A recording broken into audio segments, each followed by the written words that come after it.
ونسيبنا من اللي فات ده وندخل على المركز الخامس مع الفيلم الياباني الأمريكي الحربي Letters from Iwo Jima.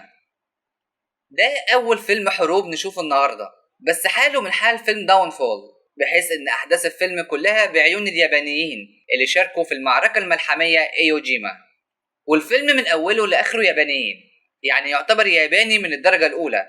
بس مخرج الفيلم الأسطورة كلينت إيستوود اللي عمل فيلم في نفس السنة بيتكلم عن نفس المعركة دي بس بعيون الأمريكان. يعني غالبا الراجل ده قعد السنة دي في 2006 مركز مع المعركة دي بس. وبالرغم من ان فيلم ياباني وغير ناطق للانجليزية، الا انه على غير العادة فاز بجائزة اوسكار وترشح ل3 اوسكار تانيين، حاجة فخمة يعني. ده غير انه فاز ب 24 جايزة تانية وترشح ل 36 جايزة غير ال3 اوسكار.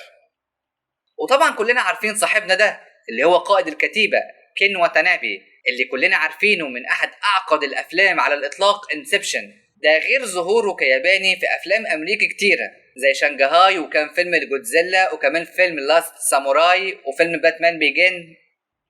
واحداث الفيلم في جزيرة ايو جيما اللي تعتبر اخر خط دفاع عن اليابان. وهتشوف ازاي اليابانيين ضحوا بحياتهم وصمدوا باستماتة لمدة 36 يوم. وكان قائد الكتيبة اليابانية عاش فترة في امريكا، فكان الى حد ما رافض مواجهة الامريكان لانه عاشرهم فترة.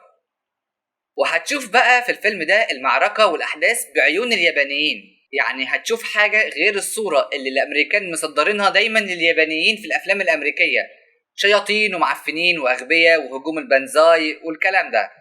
هتشوف جنود ضحوا بحياتهم وهم مؤمنين بانهم بيدافعوا عن بلدهم وعن شعبهم وانهم عايزين يرجعوا لعوائلهم تاني، زي افلام انمي يابانية بتوريك الحرب واضرارها من الجانب الياباني زي Grave of the Fireflies و In This Corner of the World وغيرها من الافلام اللي فعلا تأثر في الواحد جامد وتبين لك ان الحرب دي الكل خسر فيها، هو بس بعض الرؤوس الكبيرة اللي فازت، عدا ذلك الكل خسر. ولا انتوا ايه رأيكم؟